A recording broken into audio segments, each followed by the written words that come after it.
Azərbaycan aktivistlərimiz belə düşünürlər, belə fikir ortaya atırlar, araya atırlar ki, Suriyə dövləti, Suriyə ölkəsi dağılıb və bir neçə müstəqil dövlət orada yaranacaqdır. Acaba bu məsələ olacaqdır sizcə ya yox? Bəli, bu özü çox mühüm sualdır. Yəni bu sual gedir, yəni Güney Azərbaycanın gələcəyi ilə bağlı bir sualdır da. Yəni acaba yəni əgərsə burada Suriye'de bir istiqlal, yani müstakil devletler doğrulursa, o yani ister istemez İran'da ve Güney Azerbaycan'da istiqlal, müstakil bir devletin kuruluşuna bir zihniyet yaraldar. İster istemez etki koyar. Bölgede yaranır bir taraftan, Müslüman ölkəlerde yaranır ikinci taraftan. Suriye ile İran'ın yakın ilişki əlaqələri vardır ve eğer Suriye'de bu iş hadis olur, Suriye'nin yanlısı, yani Beşar Esad'ın yanlısı İran'da da bu hadiseler düşebilir. Çok yani etkili bir durum olar. Eğerse böyle bir yani böyle bir hadise olar. Yani Suriye bir tür dağıla ve onun içinden bir neçə yani müstakil devlet çıxar. Bunu da elbette ben özüm de adını çəkmək istəmirəm elə. Yani o istiqlalçı dostlarım biri ilə danışanda izhar etdi ki Kürtlər və Türkmenler müstakil devlet kuracaklar dedi yani. Kürtler ve Türkmenler ve tabiyyətən bir tarafta Suriye, yani bu günler Ərəblər devlet kuracaklar. Ben soruştum ki onda Duruziler nasıl veya necə veya mesela Ələvilər necə dedi yok. Onlar o Ərəb devletinin içinde o tərkibində olacaklar ama Türkmenlerle Kürtler müstakil devlet kuracaklar. Ama bakın bu çok ilginç bir noktadır. Yani bizim özümüz de bunu araştıraq.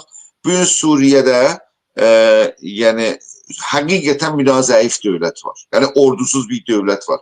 Yani bunlar gelenden sonra yani ordunu, İsrail'i gördünüzler. Tamamı noktalarda hatta son zamanlarda dediler ki bak Klaşinkov ambarlarında yani yüngül silahların da ambarlarını İsrail mahvedip vuruptu. Yani bu gün hakikaten bir ilginç noktadır ki bir ordusuz bir devlet ayaktadır. Yani eğerse hakikaten bugün bir bölge diyelim mesela o Kürt bölgesi isterse istiklaliyet meselesinin yani merkezi devlet oraya engel törədənməz. Niye? Çünkü ordusu yoktu, gücü yoktu.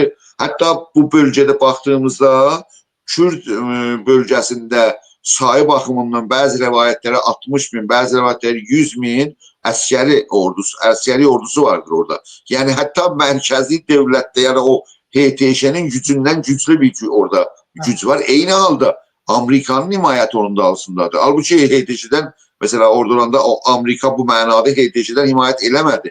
İndi bugün durduğumuzda yani merkezi devletin yok yani güçlü bir ordusu olmadığı bir halda yani müdaxilə eləyib bastıranmaz da demek o demektir. Ve bir taraftan da hemen Kürt gücləri Amerikanın himayeti altındadırlar. Yani bastırmaya, merkezi devlet tarafından bastırmaya onlar imkan vermezler. Amerika izni vermez.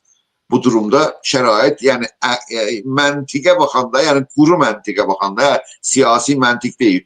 Quru məntiqə baxanda istiqlal məsələsi Kürtlərə şərait orada yaranmıştır. Yani elam istiqlal eləyə bilər. Baxmayaraq ki orada Türkiye muhalif ama Türkiye muhalif olsa da Amerika muvafık olarsa Türkiye orada ne edebilir ona? Yani ona göre Amerika orada ola. Dəqiq bu çok mühim meseledir. Yani biz Güney Azerbaycan'da milli harekatından qiyas edəndə Güney Azerbaycan milli harekatının yanında kim durur? Hansı devlet durur? Hiçbir devlet. Hiçbir devlet. Türkiye ve Azerbaycan devleti onun içinde. Yani bunlar hiç zaman onun yanında durmurlar. Ama burada Amerika kimi bir güç onun yanında durur ve geçen 10 ilde, 10-12 ilde Amerika ile bu SDG güçlerinin yakın... Bu Türkiye ile Azerbaycan devletlerinden Güney Azerbaycan meselelerine göre bir ancak dile getirdiniz. Acaba bu gizli halette bu himayet olabilmez sizde? Yani bu gələcəkdə bir hər hansı olay baş verse bu İran adlanan coğrafyada Türkiye devleti ya Azerbaycan devleti açıq aydın bir iş yap demez. Ben Azerbaycanın istiqlaliyyətindən himayət üçün bir dənə ölkənin iç meselesinde dixalət olur da bildiğiniz kimi. Acaba başka günlerde, önemli günlerde bir olay baş veren Suriye kimin ittifaklarda onda necə o meseleye necə baxırsınız? Yok koyun ben bu cümle bir sizden cümleyi kurtarım burada ona gəlim oraya çünkü bu mühimdir. Dedim indi, bax Suriyenin içində baxmayaraq ki, mərkəzi dövlətin lazımi əskəri gücü yoxdur. Orada bir uzun güc, o geçə bir əskəri güc var Kürtlərin və Amerikanın himayətindədirlər, amma heç zaman istiqlal sözü meydana gətirməyiblər. Halbuki Kürtlər hamısı istisnasız istiqlal istəyirlər. Yəni bir müstəqil Kürt dövlətinin qurulmasını tamam Kürtlər istisnasız, İran Kürtləri, yəni Türkiyədə Kürtlər, Suriyədə Kürtlər, Əraqda Kürtlər istəyirlər. Amma eyni halda bu vəziyyətdə Suriyədəki mərkəzi dövlət bir gücsüz dövlətdir. Amerika Kürtlərin yanında himayət edir, amma o Kürtlər istiqlal istəməyiblər. Hətta Kürtlərin rəhbəri danışanda federal sözündə deyir ki, federal sözündə danışmaq istəmirəm, çünki federal sözünə Türkiyənin həssasiyyəti var. Yəni Türkiyənin həssasiyyətini daha çox təhrik etməsin deyə, yəni ayrı ləfsilərdən istəklər və tələblərini, yəni yumuşaqca tələblərini, yəni diplomasi dili ilə aparmaq. Əməl meydanı fərq edir. Orada onun ordusu da var, meydandadır, durub filan, amma yəni bunun diplomasi sahədə və istifadə elədiyi dildən sərtimə görməsin, zərər görməsin, yəni meydan oxumur da, yəni deyir ki, bunu ehtiyat nəzər, tamam, istədikləri federalizmidir də, amma kəlməsini işlətməyək, özünü bərpa edək, yəni federalizm bərpa edək, sözün danışmayaq deyə kimi aparır. Amma mənzumdur ki, istiqlaliyyət sözü söz konusu deyil. Amerika söz konusu deyil, mərkəzi dövlətə söz konusu deyil və həman o Kürt güclərin ki, istiqlal da istəyirlər, əsla belə bir kəlmə də meydana gətirməyiblər və hətta federalizmin sözünü də danışmaq istəmirlər. Halbuki meydanda federalizmi istəyirlər və hətta uluslararası hüquq da federalizmin gerçəkləşməsinə zəmin yaraldıb da deyir ki, o beynəlmiləli hüquq deyir ki, bir xalq bir bölgədə kompakt, föşördə formda yaşayırsa, o bölgənin idarə etmə haqqı var. Ölkənin içində ayrılma yox. Yəni buna şərait olaraq onlar federalizmin adını o mənada çəkmirlər. Ona görə məqsud budur ki, biz əgərsə buradan dərs almaq istəyirik, ya bizim istiqlalçılarımız dərs almaq istəyir, yəni Suriyədə istiqlal almaq üçün zahir məntiqdə hər zat yerindədir, amma zəminə vardı, hazırlıq vardı. Zəminə var, amma bu iş olmur. Niyə? Yəni orada nə Amerika, nə Avropa, nə başqa dövlətlər Suriyenin bölünməsi və o cümlədən Türkiyə Suriyenin bölünməsi ilə çox ciddicə müxalifdirlər və gərginlik yaranmasın deyə onun söhbəti də meydana gəlmiş. Ondan sonra yetirək bu məsələyə ki, acaba sizin sualınıza, acaba İranda bir gərginlik meydana gəldi filan, Suriyə kimi bir hadisə, əlbəttə Suriyə kimi hadisə, yəni arzu eləməyək Suriyə kimi bir hadisə gəldi. Suriyə böyük bir cinayətlər meydana gəldi, yəni qətliamlar hər yerdə meydana gəldi filan. Bilirsiniz ki, bu dünyada indi hadisələrdə, məsələn Yugoslava hadisəsində də qətliamlar meydana gələndən sonra xarici dövlətin müdaxiləsinə şərait yaraldır. Yəni Amerikalılar gəldilər, yəni Avropanın mərkəzində, Yugoslava Avropanın mərkəzi, yəni Avropanın dövlətləri o məsələ həll eləməli idilər orada, amma onların əlindən, öhdəsindən gəlmədi, Amerika ordusu ilə gəldi və o məsələni həll etdi. Amma orada böyük cinayətlər və böyük qətliamlar oldu. Baxın, Türkiyənin, yəni Türkiyənin himayəti Güney Azərbaycana biraz diqqət mərkəzinə almalıyıq. Qardaşlarımızlar, dövlətləri vardır. Umuruq da, yəni təbiətən biz umuruq da ki, oradan elə bir yardım gəlsin. Ən azı yardım, yəni istiqlal yardımı deyil ha burada. Yəni biz Türkiyənin himayətinin istiqlal şüarı ilə zaten olmaq üçün bir dövlət başqa dövlətdən bir bölgə ayrılsın deyə bilməz. O, yəni uluslararası hüquqa haykırıdır bu. Uluslararası hüquqdakı bu dövlətlər imzalayıblar. Yəni torpaq bütövlüyü ilkəsinə sayğı göstərməlidirlər deyə imza atıblar. Bu anlaşmaları qəbul ediblər. Ona görə bir dövlət başqa dövlətin içindən bir bölgə ayrılsın deyə sözü verəməz. Amma Türkiyədən də belə bir şey umulmur. Türkiyədən İranda türklərin İran içində həqləri əldə olsun deyə himayət gözlənilir. Himayət yəni bəklənir, gözlənilir. Mesela himayət mənəvi olar, himayət maddi olar, himayət iqtisadi olar, himayət dövlət arası hüquqlarında müzakirələr olacaq. Orada Azərbaycanda çoxunluqda bir türk xalqı yaşayır, kompaktda yaşayır, çox uzun illər boyu, min illər boyu yaşayırlar. Onların öz bölgəsini idarə etmə haqları var, onların öz dillərində yazıb oxuma haqları var filan.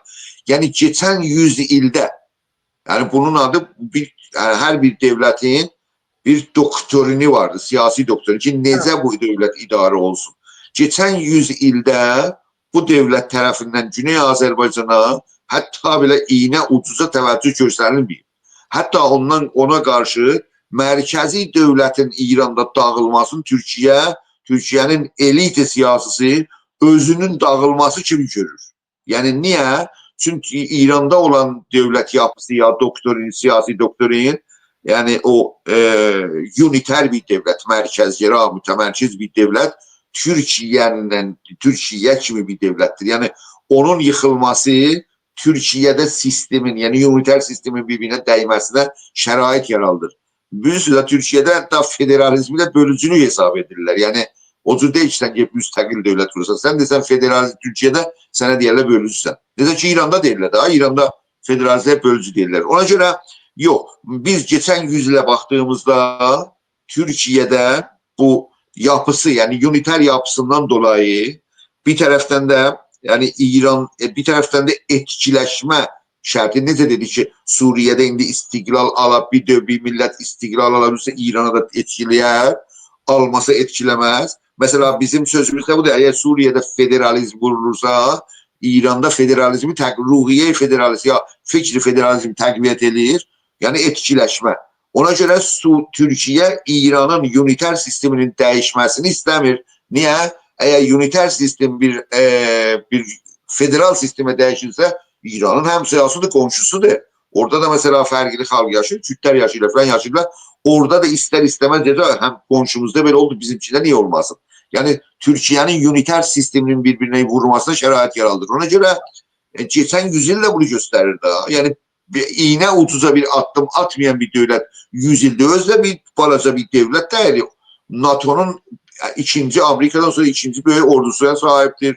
Çox güclü bir dövlətdir, tanınmış bir dövlətdir.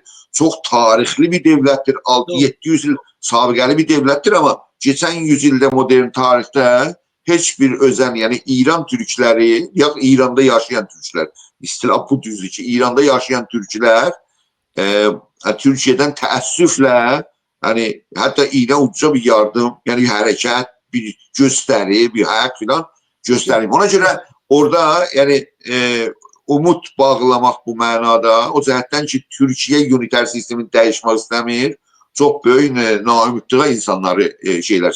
Məncə bizim yəni Azərbaycanda və ya İranda Türk xalqının siyasi və milli hərəkatı özünə qaim olub, özünün ayağının üstə durmalıdır.